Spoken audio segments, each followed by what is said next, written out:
nós vamos fazer o que você vai dizer. Então, o Abraão que vai falar sobre a parte de reabilitação e outros temas que foram vistos lá no Simpósio Internacional.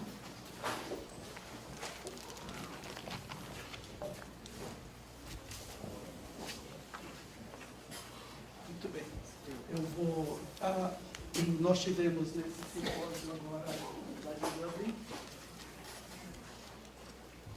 foi no Centro de Convenções da cidade, e nós tínhamos lá alguns representantes brasileiros. Então nós tínhamos como o Instituto Paulo Contígio, que ele presenteia, ou ele dá um prêmio para aquelas pessoas, para aqueles pesquisadores, né, que se destacam na pesquisa da esclerose lateral amiotrófica. E nesse ano, quem recebeu o prêmio foi o Dr. Kabashi, com uma pesquisa que ele faz com modelos de peixe com a doença esclerose lateral amiotrófica, para entender o mecanismo da doença. E eu acho que o Dr. Marco, que vai falar da parte de medicina, vai explicar para a gente. E estavam lá representantes da ABRELA, da ABLE, que é aquela associação contra a luta contra ela, né, a Associação Brasileira da Luta contra ela, a Associação Procura da ELA, tinha pesquisadores da Unicamp, da Unifesp e da USP. O Dr. Mamed, que é um conhecido nosso, é um pesquisador português, ele foi premiado pela Associação, pela Aliança Internacional, pela sua dedicação à pesquisa de esclerose lateral amiotrófica. E, dentre lá, quando você entra no evento, tem lá uma distribuição de cartazes de pacientes do mundo inteiro. Eles chamam essa exposição de faces da ELA, né? O que se quer, o que a associação quer é que a ELA não seja apenas números, mas que todo mundo saiba que por trás desses números existem pessoas que sofrem por causa da esclerose lateral amiotrófica. Então, as associações do mundo escolhem alguns pacientes e a gente leva para contribuir para que o mundo conheça a esclerose lateral amiotrófica não só por números, mas por pessoas. E aí estava a dona Natalina, que é nossa conhecida, que está aqui sempre conosco. E, apresentando as pesquisas aqui do Brasil, estava a doutora Adriana Oda, a Cristina, que ela vai dar aula hoje aqui, e acho que ela vai ser que vai falar mais do que todos nós, porque o evento foi falado muito sobre a questão de nutrição. Estava também o Dr. Marcondes, da Unicamp, e o Dr. Gerson Chad, da USP, apresentando trabalhos lá. E isso para a gente é muito importante saber que o Brasil tinha uma boa delegação lá para representar a pesquisa do Brasil e também para trazer novidades para nós. E na reunião da Aliança estava a doutora Tatiana, representando a ABRELA, e ela vai passar para nós essa parte da reunião da Aliança. Então, eu vou falar da questão da reabilitação. A reabilitação que foi apresentado lá não é diferente daquilo que nós já conhecemos aqui, mas eu acho que é importante são os pontos que levam ao raciocínio clínico da reabilitação, né? E eles estão mostrando que o número da esclerose lateral amiotrófica daqui para 2040 vai aumentar em 69% no mundo. Talvez seja porque esses diagnósticos estão sendo feitos com mais precocidade e isso está, com essas pesquisas e a informação sobre a esclerose lateral amiotrófica está aumentando no mundo. Então, essa parte aqui, essa coluna azul aqui é o que nós temos hoje, essa aqui é a esperada dos casos, desse aumento de casos. Esse daqui foi um trabalho apresentado pelo Dr. Adriano Chiò, lá da Itália. Uma outra coisa que eles trouxeram foi a questão dos fatores de risco para a esclerose lateral amiotrófica, né? Nós, da reabilitação, sempre pensamos na questão da atividade física, né? que era uma janela grande que a gente considerava como fator de risco. E agora, nesse trabalho que eles mostraram,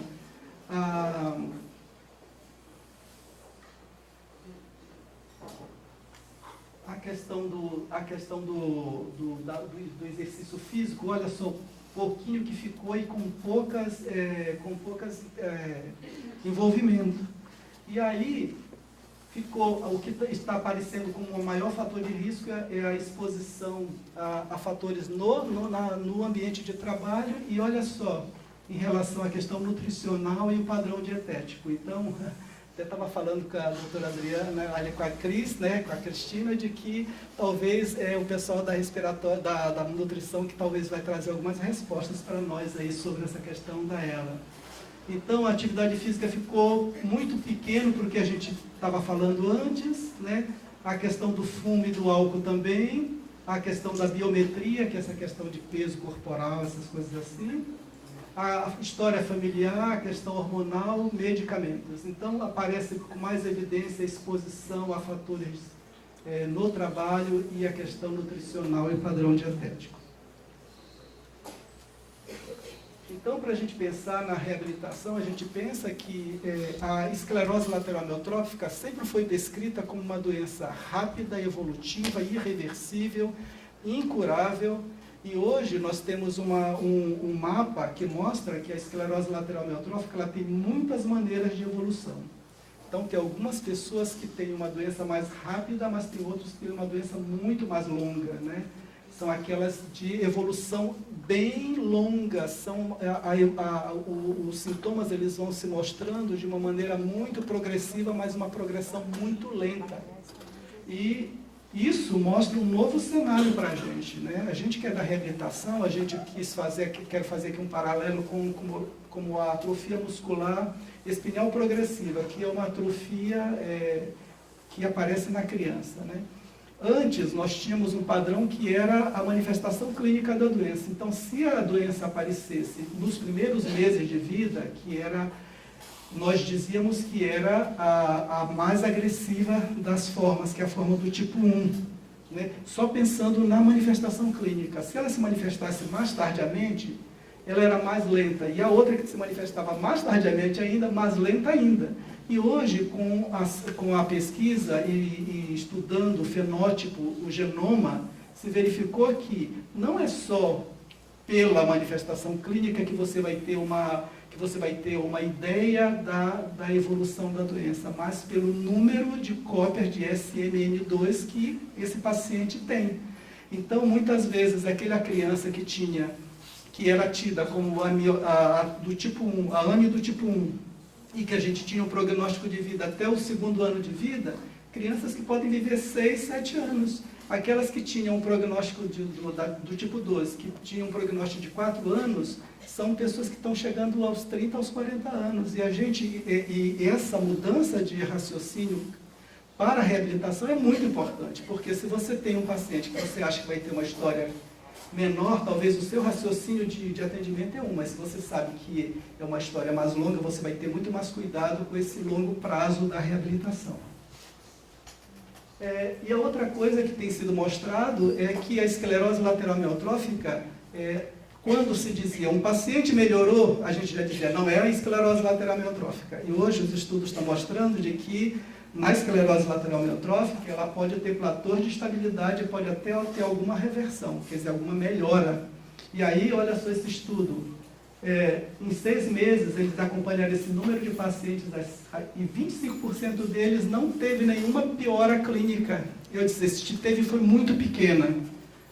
Num período de 12 meses, desse número de pacientes, 16% não teve o declínio de funcionalidade.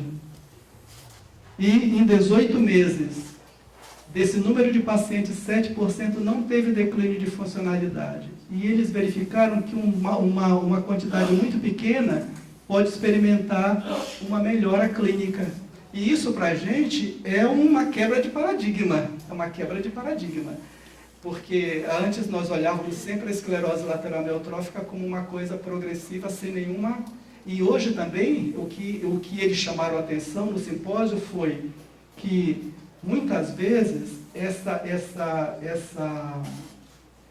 situação da esclerose lateral amiotrófica, olha aqui, algumas pessoas que eles estão chamando de que são pessoas resistentes à esclerose lateral amiotrófica, elas têm um comportamento diferente dos outros pacientes em relação ao declínio da funcionalidade. E aqui, eles estavam chamando a atenção de que estes platores de estabilidade da esclerose lateral amiotrófica, a gente tem que levar em conta com o nosso tratamento, porque muitas vezes você diz que é o tratamento que estabilizou ou que pode ter melhorado, mas às vezes faz parte da própria história natural da doença. E eles chamaram a atenção aqui para aquelas tábuas de salvação de tratamentos alternativos que têm sido vendidos para os pacientes e dizem, olha, eles fez tal tratamento assim, melhorou, ou não progrediu a doença. E eles estavam dizendo que talvez isso tenha a ver com a própria evolução dessa doença dessa maneira que não está sendo vista agora. E que talvez essa venda de falsa esperança para alguns pacientes está sendo baseada nisso daqui, não que o paciente tenha melhorado por causa daquela intervenção alternativa que tenha sido feita. Uma outra coisa que, para a questão de reabilitação, nós temos, das doenças do neurônio motor, nós temos a esclerose lateral amiotrófica, esclerose lateral primária, que é aquela que, pelo ELScore, ela afeta apenas o primeiro neurônio, e a AMP, que é aquela que afeta só o segundo neurônio, né? E temos a paralisia bulbar progressiva. E esse pessoal fez um estudo para verificar essa alteração de cognição e de comportamento na ELA, na paralisia na esclerose lateral primária, que é aquela que só afeta o neurônio motor superior, e na atrofia muscular progressiva, que só afeta o neurônio motor inferior. E o que eles verificaram nesta questão? Então, eles fizeram com 537 pacientes de ELA, 89 pacientes de esclerose lateral primária e 125 pacientes de AMP. E compararam com 319 controles. Então, olha só, eles verificaram que essa alteração de comportamento e de cognição, ela acontece tanto na esclerose lateral amiotrófica, como na esclerose lateral primária, como na AMP. Verificaram que essa questão cognitiva da fluência das tarefas executivas, linguagem, memória e questão visoespacial também acontece nas três de uma maneira muito parecida. E em relação ao comportamento, a mesma coisa aparece nas três. Só que eles verificaram que na esclerose lateral primária, essas questões são muito mais severas do que na esclerose lateral amiotrófica e na AMP. Mas vejam, isso aqui é importante para a reabilitação, porque na reabilitação você precisa de ter a autorização, você precisa de ter a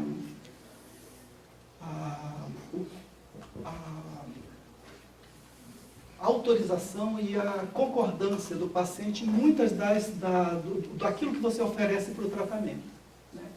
E aqui chama a atenção para a gente porque aqui também é uma quebra de paradigmas, porque até pouco tempo atrás se dizia os pacientes de esclerose lateral amiotrófica não têm nenhuma alteração cognitiva. Então, ele precisa fazer a decisão, né? E aqui verifica-se que pode ter algumas questões que o profissional da saúde tem que levar em conta nessa questão das decisões de aceitar ou não aceitar o tratamento da esclerose lateral amiotrófica. Mas, de qualquer maneira, eles fizeram uma comparação entre o que o paciente acha e pensa da sua expectativa de vida e das coisas que ele precisa fazer e tomar decisões e com o seu cuidador. E se verificou que o paciente pensa de um jeito e o cuidador pensa de outro. Então, também colocar a decisão na mão do cuidador também não é tão... Então, tem que ter um cuidado de conhecer o paciente, conhecer o seu cuidador para que essas decisões sejam feitas da maneira correta. E uma outra coisa, pensando na reabilitação, é esse estadiamento da doença, né? Que à medida que essa doença avança e vai afetando uma região, 2 regiões, 3, e até chegar aos comprometimentos respiratórios, perda de peso, que seria esse estágio 4. Então, aqui também eu acho que é muito importante para a reabilitação nós verificarmos esse padrão da doença e o status que o paciente se apresenta para as intervenções da reabilitação. Uma outra coisa, que isso aqui é um trabalho lá de Portugal do professor Mamed, ele fez um trabalho que é simples, mas é interessante. O que eles perceberam lá? Eles acompanharam, na verdade, assim, eles foram estudar os prontuários dos pacientes do hospital universitário lá de Lisboa e verificaram, para eles tentarem observar como que se comportava o risco de morte na esclerose lateral amiotrófica. E eu estou trazendo isso por causa do raciocínio da reabilitação. Então vejam, eles fizeram esse mapa aqui quando eles fizeram o levantamento dos prontuários. E quando eles foram comparar os meses, eles não viram nenhuma diferença estatística entre os meses. Mas, quando eles compararam o mês que tinha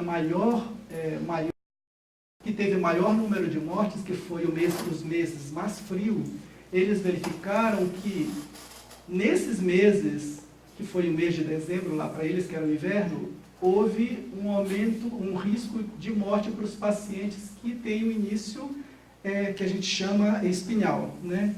E no verão eles verificaram que tinha um risco maior de morte para os pacientes bulbares. E aqui, qual foi o que eles debateram? Que no verão tem o problema da desidratação para as pessoas que têm problemas bulbares. Então, para a reabilitação, não só a reabilitação motora e respiratória, mas também a nutricional, uma coisa que você tem que pensar bastante. E na questão dos meses frios, são as infecções respiratórias que podem levar a essas complicações respiratórias para o paciente. Isso aqui é importante para o nosso raciocínio de tratamento, né? E tomarmos os cuidados com antecedência para que os pacientes, para que você tenha uma melhor reabilitação. Uma outra coisa que a gente tem que pensar para a reabilitação é o padrão muscular.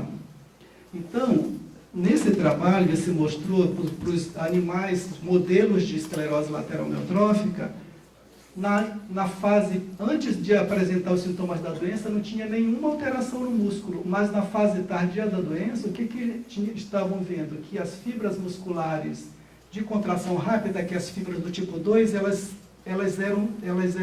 aqueles neurônios eram comprometidos e sobravam as fibras do tipo 1. Quando a gente pensa em fibras do tipo 1, nós estamos pensando naquelas fibras musculares que são resistentes à fadiga. Só que nesses modelos animais que aparece essa predominância de fibra do tipo 1, mas a gente sabe que no paciente de esclerose lateral amiotrófica, ele pode ter fibra do tipo 1, mas tem uma fadigabilidade severa, muito fácil de fadigar, e que isso é muito importante levar em conta na reabilitação. E esse outro trabalho mostrou que na fisiologia natural do envelhecimento, você tem também uma mudança de fibras musculares, né? Você tem a perda de força muscular, você tem redução da massa muscular, você tem diminuição das unidades motoras e você tem perda de fibra do tipo 1 e vai predominar a fibra do tipo 2. Então, se a gente pensar que um paciente de esclerose lateral amiotrófica, depois de uma determinada idade, ele vai ter uma sobreposição de 2 situações, que é da própria doença e mais do envelhecimento.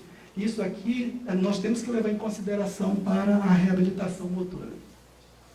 E uma outra coisa que tem que se levar muito em consideração é o estado nutricional do paciente, né?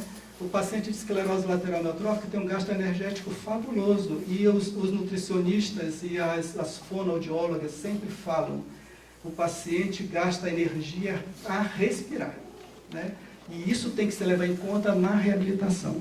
E essa parte aqui a doutora Cristina vai apresentar para vocês.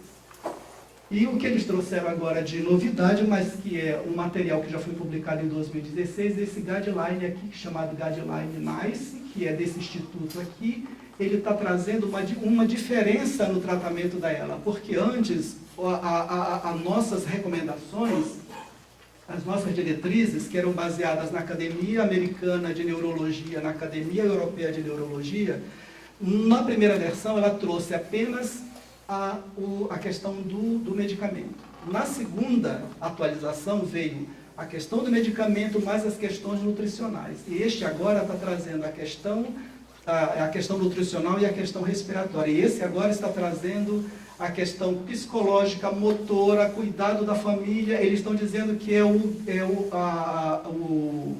guideline, as recomendações, as diretrizes que foram atualizadas e estão sendo recomendadas baseadas em evidência para os pacientes e para os profissionais que trabalham para a recuperação de esclerose lateral amiotrófica.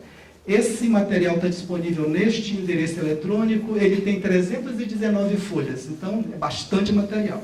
Mas eles estão apresentando uma versão mais reduzida, mais resumida, esse daqui. Ele tem apenas 47 e ele está enxuto, está nesse endereço aqui. E nós já deixei lá no computador da Abrela, as meninas vão estar disponibilizando também no site da Abrela para vocês, e logo que a gente puder, ter isso aqui traduzido para o português. Em relação ainda ao raciocínio de reabilitação, eles mostraram um estudo da questão da ventilação mecânica não invasiva, e verificaram a questão da aderência das pessoas que são indicadas a usar durante o tempo. E o que eles verificaram aqui? Que nesses dois grupos de pacientes com esclerose lateral amiotrófica, todos com a capacidade vital forçada de mais de 50%, esse aqui entre 80 e 90, esse aqui entre 50 e 80%, eles usando a ventilação mecânica não invasiva, e eles foram seguindo esses pacientes por um período de mais de 12 meses, para verificar qual era a aderência deles nesse tratamento. E aí, o que eles verificaram? Que do grupo que eles dividiram entre grupo 1 e grupo 2, e verificaram aqueles que aderiram, o percentual, e aqueles que não aderiram. E acompanharam os dois grupos. Então, o que eles verificaram? Que os grupos tiveram adesões de diferentes estágios, mas uma adesão mais linear e a outra uma adesão que foi aumentando na linha do tempo. E depois eles verificaram daqueles que não aderiram. E qual foi a conclusão que eles chegam? Aqueles que não aderiram, e eles colocaram como marco, o primeiro marco de avaliação, 28 dias depois de começar a ventilação, que aqueles que aos 28 dias ainda não tinham aderido à ventilação mecânica, eles continuaram como não aderentes até o final. E aqueles que aderiram nos primeiros 28 dias continuaram aderentes até o final. E o que eles estavam querendo dizer para a gente é que quando você, na reabilitação, quando você vê nos primeiros momentos da sua recomendação e o paciente não tem aderência ao tratamento, ele vai ter uma probabilidade de não aderir esse tratamento até o final. E aqui desses que não aderiram, alguns só lá no final da doença, quando as complicações já estavam muito avançadas, é que aceitaram aderir ao tratamento. Então, a conclusão que eles chegaram, né, os dois grupos tiveram aderência, mas houve uma aderência ao longo do tempo, como eu disse, e que o que acontece é que se esses pacientes que não aderem, eles continuam não aderindo. E aqui, uma outra coisa que chama a atenção é que esses pacientes que aderem, que tem a facilidade de aderir, e a gente sabe a dificuldade de você ter uma máscara de ventilação, né? Primeiro pelo barulho, a força para respirar, da força da pressão do ar, né? Mas que esse suporte, se for feito mais precocemente para aqueles pacientes que ainda não têm, às vezes, nem estão com tantos sintomas, né, ou estão com essa capacidade vital forçada acima de 50%, eles são beneficiados se eles aderirem ao tratamento. E na questão da reabilitação motora, eles mostraram um trabalho trazendo como base para o trabalho esses trabalhos anteriores aqui, que usaram o exercício para paciente de esclerose lateral amiotrófica. Então, nesses trabalhos anteriores, a qualidade de vida não teve nenhuma alteração. Para a funcionalidade, eles apresentaram como uma melhora significante. Para a questão da função respiratória, não teve. E para a questão da força dos trabalhos disseram que não teve nada, e esse aqui disse que teve algum resultado positivo. Então, eles foram fazer um trabalho com pacientes com exercícios aeróbicos, que era duração de 16 semanas, 3 vezes por semana, usando esse aparelho aqui que usa lá na academia para você subir, como se fosse um degrauzinho, um círculo ergômetro, e eles faziam, então, 2 vezes na casa e 1 vez na clínica com supervisão.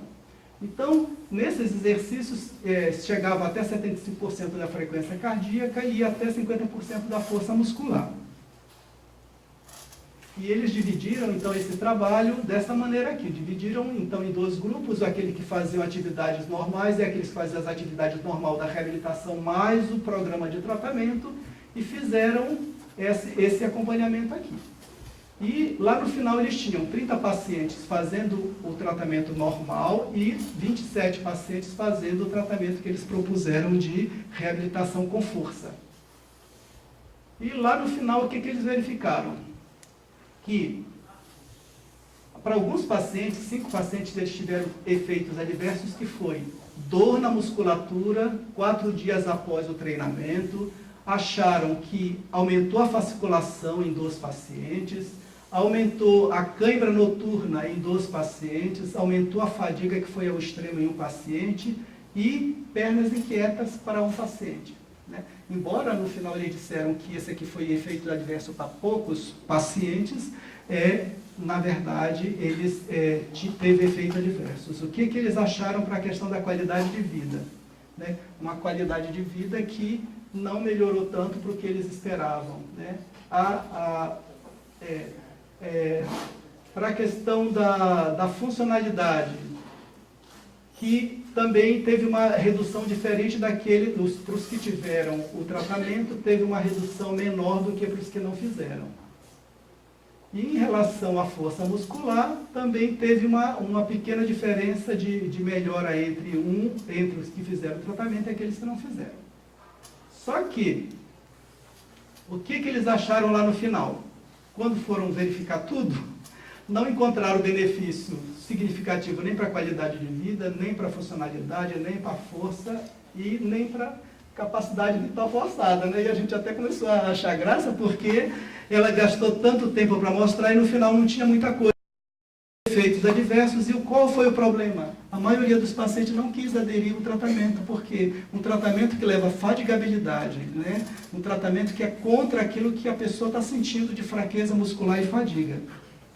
Bom, mas o que eles viram nesse grupo que eles trataram? De que isso aqui pode ser benéfico para aquelas pessoas que estão no início da doença e para aquelas pessoas que têm uma capacidade vital forçada alta e que também já têm o costume de fazer atividade física.